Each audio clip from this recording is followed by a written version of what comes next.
आनंद के साथ सुन रहे थे, क्योंकि गुरु का अर्थ ही होता है कि गु माने अंधकार और रू माने प्रकाश।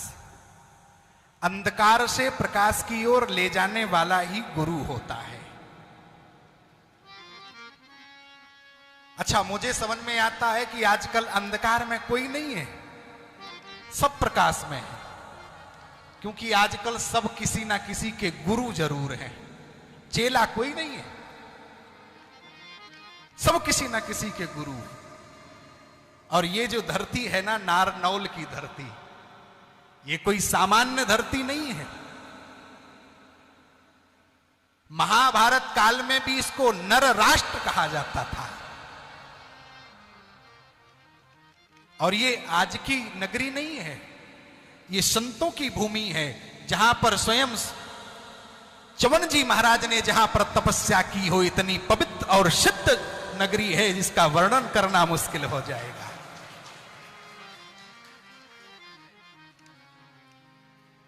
ये च्यवन ऋषि की, और जहां पर गुरुओं की पहले से धरती हो, धराधाम हो, पवित्रता हो, जहां पर संतों के, ऋषियों के, मुनियों के चरणों की रज जहां पर उड़ उड़ करके हमारे शरीर में लिपट जाती हो, वहां से ज्यादा और गुरु भक्ति क्या हो सकती है। ये संतों की भूमि है। और हमारे महाराज जी की कथा आप सबने सुनी, और आप सबके सहयोग से यह जो कथा सुनने का हमारी पूज्या दीदी भक्ति प्रभा जी के मुख से बड़े आनंद के साथ जिस समय गुरु की महिमा का वर्णन हो रहा था, हम सब गुरु तो बनाते हैं। अच्छा, यहां पर जो लोग बैठे हों, मुझे लगता है कि किसी ना किसी का कोई गुरु जरूर होगा। संभवतः यहां पर बैठे लोगों के अधिकांश गुरु होंगे, लेकिन सच बात बताना कि गुरु पूर्णिमा के पहले कोई अपने गुरु को याद करता है? मुझे नहीं लगता कि, हो सकता है 2 4 10 की नहीं कह सकते, परंतु 2 4 10 ऐसे होते हैं जो बीच बीच में अपने गुरु की चर्चा कर लेते हैं, गुरु के बारे में चिंता कर लेते हैं। परंतु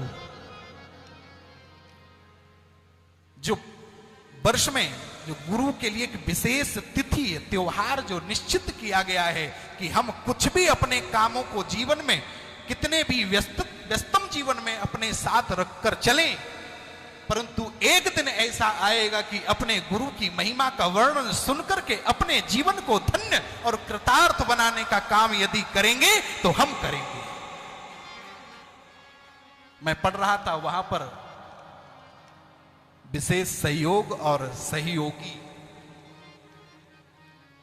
जिन्होंने अपने कहीं ना कहीं पूज्य महाराज जी के वचनों को आदर्श माना है, जिन्होंने अपने गुरु के आज्ञा का पालन किया है।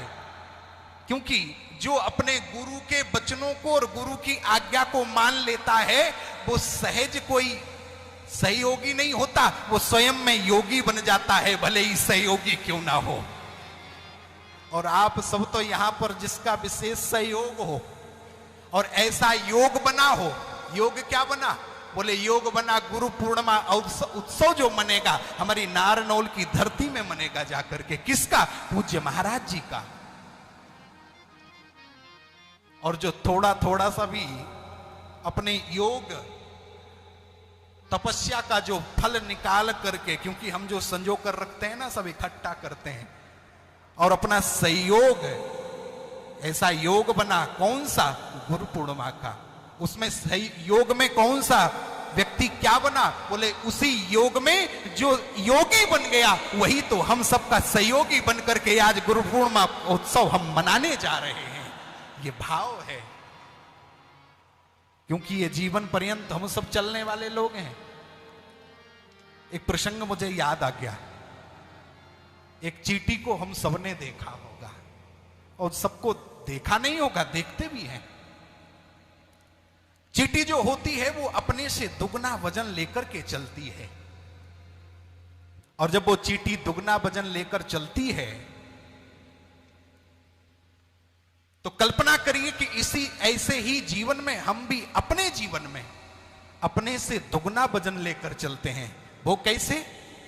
एक तो मेरा खुद का वजन, मेरी पत्नी का वजन, मेरे बच्चों का, बेटों का, बेटी का वजन, हमारे परिवार का वजन, इतना सब लेकर के हम, क्योंकि हमसे तो बहुत दुगना हो गया। एक व्यक्ति शांत भाव से बैठा था, सुबह रविवार की छुट्टी पड़ गई, बालकनी में बैठ करके बढ़िया चाय का आनंद ले रहा था, तो एक चींटी निकली और वो अपने से दुगना वजन एक पत्ते को लेकर के चल रही थी। वो व्यक्ति बड़े ध्यान से टकटकी लगा करके उस चींटी को देख करके सोच रहा था कि ये अपने से दुगना वजन लेकर के कैसे चल रही है। और जब वो चींटी चलते चलते एक दीवार पर चढ़ने लगी तो एक दरार आ गई। फर्श पे दरार आ जाती है ना, तो चींटी का दिमाग काम किया, तो उस चींटी ने उस पत्ते को उस जो दरार थी उसमें आगे की तरफ पीछे से धक्का मारा, आगे खिसक गया और उस पत्ते से पार हो गई और वो चींटी फिर खींचने लगी। वो व्यक्ति देख रहा था कि चींटी कितनी चतुर है, क्योंकि भगवान भी देख रहा है कि इंसान कितना चतुर है कि अपने से भले ही 4 गुना वजन लेकर चल रहा है, उधर वो व्यक्ति भी देख रहा है। व्यक्ति भी देख रहा है कि अपने से दुगना वजन लेकर के चींटी चल रही है, और चींटी चलते चलते उस वजन को खींचते खींचते खींचते खींचते अपने घर के पास पहुंची। और जब घर के पास पहुंची, अब घर तो मुख तो छोटा होता है, चींटी के बराबर मुख तो छोटा होता है, अब लेकिन जिस पत्ते की लंबाई चौड़ाई थी उससे दुगना था। अब तो उसके घर में प्रवेश नहीं कर रही है, उसको बहुत खींचने का प्रयास करती है, परंतु वो चींटी उस घर में प्रवेश तो कर गई, लेकिन जो अपने से दुगना भार लेकर चलने वाली चींटी उस पत्ते को अपने घर के अंदर नहीं ले जा पाई, तो चींटी अंत में छोड़ करके चल दी। चींटी कहने का आशय यह ही है कि चींटी तो अपने घर में अपना वजन छोड़ करके चल दी। इसी प्रकार से हमारा जो मानव जीवन है, हमारा जो मुझे मानव देह मिली है, इस देह में हम अपने से दुगना वजन खींचते खींचते खींचते खींचते, भले ही उसका उपयोग होगा कि नहीं होगा, भले ही मेरे परिवार के काम आएगा कि नहीं आएगा, परंतु उस सारे भार को वहीं पर अपने सिर पर रख कर के निकलते हैं। जहां काम आया तो आया और नहीं आया तो छूट गया। और छोड़ने के बाद क्या मिलता है? बोले किया तो बहुत कुछ लेकिन मिला कुछ नहीं। इसी प्रकार से ये मेरा मानव जीवन है कि मैं अपने जीवन में लाखों करोड़ों की संपत्ति इकट्ठी करके अपने सिर पर परिवार के लिए खींच कर लाते हैं, परंतु मेरे लिए कोई उपयोगी नहीं होती। क्यों? क्योंकि अंत समय केवल वहां बोझ कहां जाएगा? बोले वहीं जो जिस घर में प्रवेश करने वाले हैं ना, उस घर में चींटी तो घुसती है, वो इंसान तो घुसता है, परंतु जो सिर पर अपने 4 गुना वजन लेकर चल रहा है वो लेकर के घर में प्रवेश नहीं कर पाता। आशय मेरा यह है कि इतना वजन ढोते ढोते अगर कहीं केवल और केवल एक बार राम का वजन ढो लिया होता, अपने सदगुरु के वचनों को, के आचरणों को, उनके का ध्यान करके हम सब निकल गए होते, तो शायद ये जो वजन लेकर के निकला था, ये वजन वहीं छूट गया होता और गुरु भक्ति में लीन होकर के आज संपूर्ण ब्रह्मांड में, संपूर्ण जगत में केवल हरि नाम संकीर्तन की डोर को अपने से कंधा मिलाकर लोगों को साथ लेकर चल रहे होते। यही तो हमारी गुरु भक्ति है। हम क्या सिखाते हैं क्या नहीं। माता भगनी यहां उपस्थित हैं। एक बात मैं और कहूं, गुरु की भूमिका अगर प्रत्येक माता को निभानी है तो हम सबने छत्रपति शिवाजी महाराज का नाम सुना होगा। हम सबने सुना होगा, नहीं सुना होगा तो पढ़ लीजिए।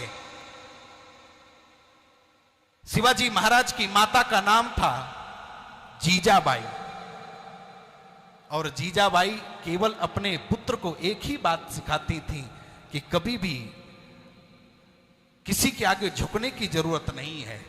एक मैं छोटी सी बात कहूंगा। जीजाबाई ने एक बार अपने पुत्र की परीक्षा लेनी चाहिए, क्योंकि उनके जो पिता थे ना, वो मुगलों के यहां दरबान हुआ करते थे, सैनिक हुआ करते थे। परंतु जीजाबाई ने एक गुरु की, जो मैं गुरु भाषा बता रहा हूं, जो हमारी दीदी जो गुरु की चर्चा कर रही थी, उसी गुरु की महिमा में आप सबकी भी विशेष महिमा हो सकती है, आप सबका भी विशेष योगदान हो सकता है। इसीलिए कहते हैं कि अपने पुत्र को भी माता का जो स्थान होता है ना, वो भी गुरु का स्थान होता है। इसलिए माता जीजाबाई ने अपने पुत्र को एक बार कहा कि मेरे सिर में दर्द हो रहा है। कैसे सिर में दर्द हो रहा है? हाँ। बोले कैसे ठीक होगा? तो कहा कि जब सिंगनी का दूध निकाल कर लाओगे और मेरे माथे पर लगा दोगे, उस दिन मेरा सिर का दर्द ठीक होगा। तो जीजाबाई की बात जिस समय शिवाजी महाराज ने सुनी, और सुनकर के केवल और केवल सिंगनी का दूध निकालने के लिए जरा भी सोचा नहीं कि माता की आज्ञा है, एक बार भी नहीं सोचा कि सिंह मेरे साथ क्या करेगा, सिंगनी मेरे साथ क्या करेगी। मैं गुरु की भाषा और गुरु के वचनों और माता का जिस प्रकार से गुरु भाव होता है, क्योंकि जीजाबाई ने हमेशा गुरु के नाते अपने पुत्र को शिक्षा दी है। माता तो है ही, परंतु गुरु भी बनी। और शिवाजी महाराज से जब कहा तो शिवाजी महाराज जंगल में गए और इतने वीर थे कि उस सिंगनी का दूध निकाल कर लाए, क्योंकि मातृ भक्ति थी।